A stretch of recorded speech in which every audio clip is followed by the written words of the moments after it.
Hey everybody, today I wanted to do a video about something that I believe strongly in, and it's symbolic dreams and lucid dreaming. I believe dreams have a deeper meaning than most people give them credit for. I feel like in some instances they even have like a significant message that we should pay more attention to. And the reason why I feel like this is because I've had tons and tons of dreams that either warn me of something or tell me about something, and then it actually happens or it turns out to be true. So I take dreams very seriously, and people look at me like I'm a weirdo because of that. So today I wanted to talk about 3 of my most symbolic dreams, and I kind of want to go in chronological order. And the first one is more like dreams of past events that I personally do not remember, and or I wasn't actually there at the time, but it happened anyways, but I only know of it through a dream. And the first one I've actually mentioned in a couple of other videos already, and that was when I was very little. I don't even think I was in school yet. I mean, I don't even think I was in preschool. I was that little. And we lived in this house that in my dream I thought it was on stilts, but in reality that was not the case. It was just like I think like a garage or something. It's like 2 stories, and the first story was like the garage and the second story was the house, but I didn't remember it in my dream that way. But in my dream it was a house on stilts, and it was falling apart. Like there was me and my sister's bedroom that we shared, and then there was this entire playroom that separated me and my sister's room from the rest of the house. And in the playroom there are these steps leading to the playrooms. It's like the back door. And in my dream it was like nightfall, and my sister was sleeping, I was playing in the playroom, and I happened to look out to the back door, and there's a window, and there is this creepy, most terrifying elderly man face staring at me from outside. And I screamed, and I'm like, Mom, there's a guy outside. And they're like, there's nobody there. And I would look again, and he's still standing there like he has something on me, like, oh, no one else can see me but you type of deal. And it does wake me out. And that is the reason why I do not like windows. It's because of that dream and because of that man.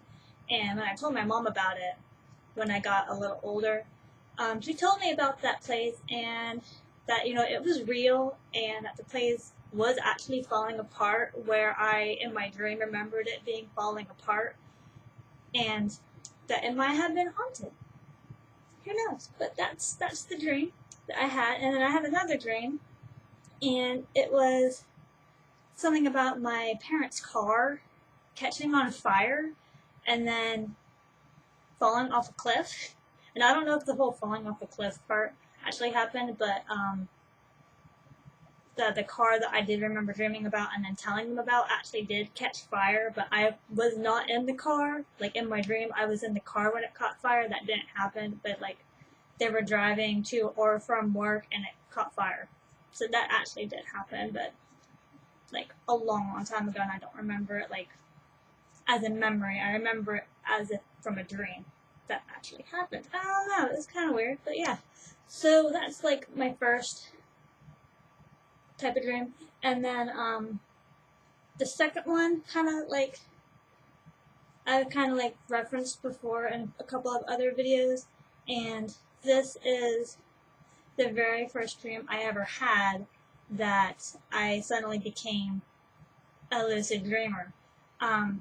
In most cases, when someone is a lucid dreamer, they have to like practice at it, and they have to study it, meditate, and they practice and eventually, they finally get it.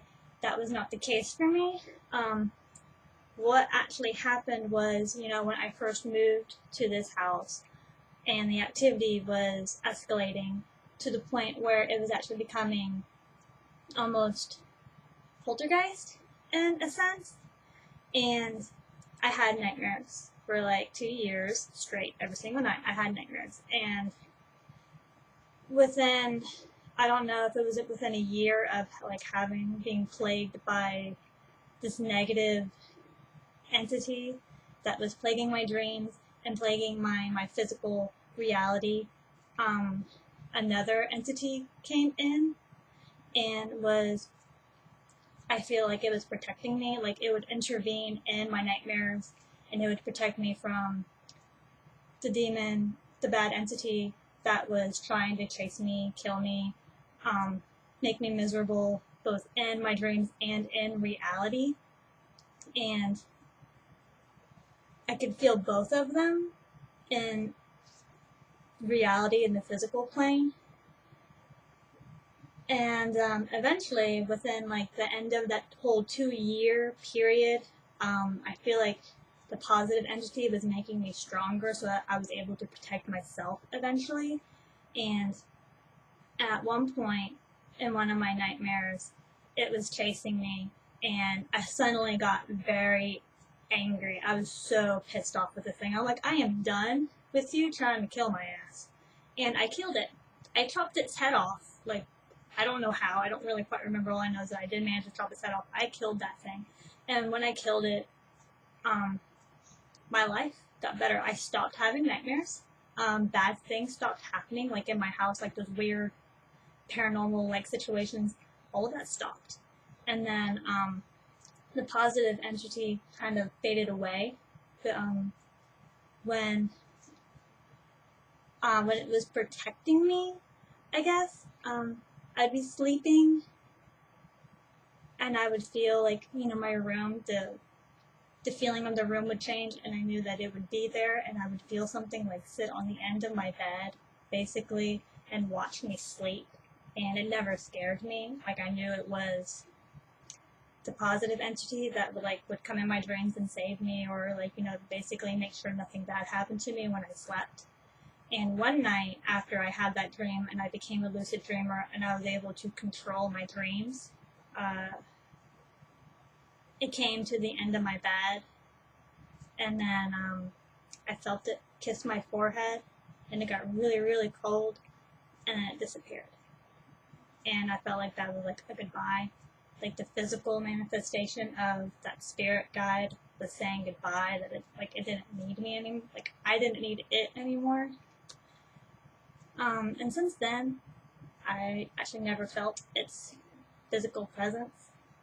But I became a lucid dreamer. I can actually control my dreams now. If I'm having like a nightmare, I'd be like, I know this is a dream and I'm not doing this.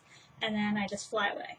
I fly in all my dreams. Like, bye guys, I'm not dealing with you guys. Fly away. So that's what I do in pretty much all of my dreams. Like, if it starts to turn bad, I'd be like, it's not happening. And either if my dream will change, they'll be like, oh, okay, you're in control of this? My bad.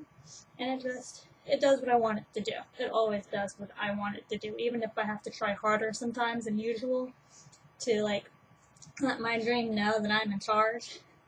I still get it done. And then another one of my dreams, it's like the most symbolic in a different type of way. I'm not really sure. Disclaimer, really quickly. I am a very spiritual person, obviously, but I am non-denominational. I don't believe that any one religion is the religion, and that, if you don't believe in something like this, or if you choose not to believe in something, that's totally on the individual, and I respect how anybody chooses to or not to believe in anything. That's totally up to them. So, like, I'm not trying to shove any sort of my beliefs down anybody else's throat. So if you got like a negative comment or something about this spiritual, religious, almost kind of next dream here, then, the only thing you're going to be doing is making an ass out of yourself. But anyways, now that we got that out of the way, my last dream, this happened like maybe a year after my whole suddenly becoming a lucid dreamer dream. Let me see, get my thoughts all together. It was like, at first it was kind of like a normal sort of dream, and then it kind of escalated into something that was becoming, like, in my dream I knew this was becoming something a bit more significant than just the normal ramblings of the subconscious. I was looking for my sister, and I don't know why I was looking for her, or why she was, where she was at, but I was looking for her in this maze, and the maze was outside, and it looked normal, but I knew it was, like, evil. There was, like, I was terrified to turn any corner, and there was, like, someone going to be, like, a disembodied body part over here, or somebody trying to kill you with a knife over there. I mean, like, it was, like, a really bad place, and I was trying to find my sister, and I did eventually find her, and she was wigging out, and so we were both trying to find our way out of this maze, and it turns into nightfall, and we get out of the maze only to end up in this half cave, half outside tunnel system situation. I'm not really sure. That's what it was. And it split off into two different paths. And one path was like the epitome of hell, I'm guessing. And then the other path was like, there was light and butterflies and like pretty music, and like it was like, it's safe, and this is dangerous. If you go down this path, you're gonna die. You go down this path, and you'll be safe. But the nice looking path had a really, really bad feeling to it. It was like terrifying. I'm like, I know if I go down this path, it's not going to be good. This path is lying to me. So I grabbed my sister, and I'm like, we're going down this path. And she's like, she goes, that's clearly not the path we need to be going down. And I'm like, this is the path that we need to go down. And like, I close my eyes, and I hold on to my sister, and I go first. And I'm like, walking through this tunnel of hell, and I can feel things like grabbing at me, brushing up against me. I'm terrified, but I'm not going to open up my eyes. I feel like if I open up my eyes, I'm going to get too scared, and I'm not going to be able to go through it. And at some point, I feel like it's okay to open my eyes, so I do, and in front of me is this bright ball of light, and when I approach it, I get to this gate with a humongous face on it, and it's almost kind of like the face of the sun, kind of a thing, and its eyes open, and its mouth opens, and it starts to speak, but it's speaking in my mind and not like out loud. I didn't understand what it was saying. I don't remember what it was saying, but it eventually like opened up, and I went through the gate with my sister, and then I woke up.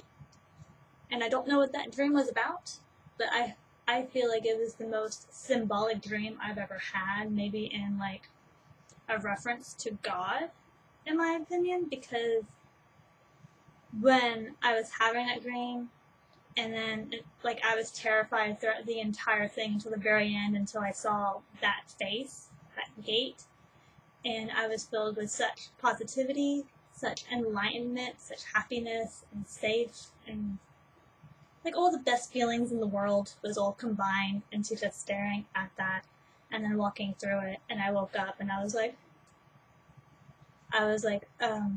emotionally overwhelmed by the feeling of that dream. But I really don't know if it was like spiritual in a sense like that, or maybe it was something else. I'm not really sure.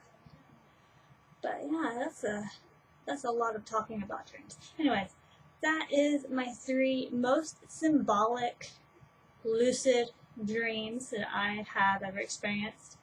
And if you guys have any dreams that you would like to share, just comment down below, or if you have any suggestions as to what you may think those dreams were about, or anything at all, as long as it's not negative and it won't make you look like an asshole, because then I just won't reply to you.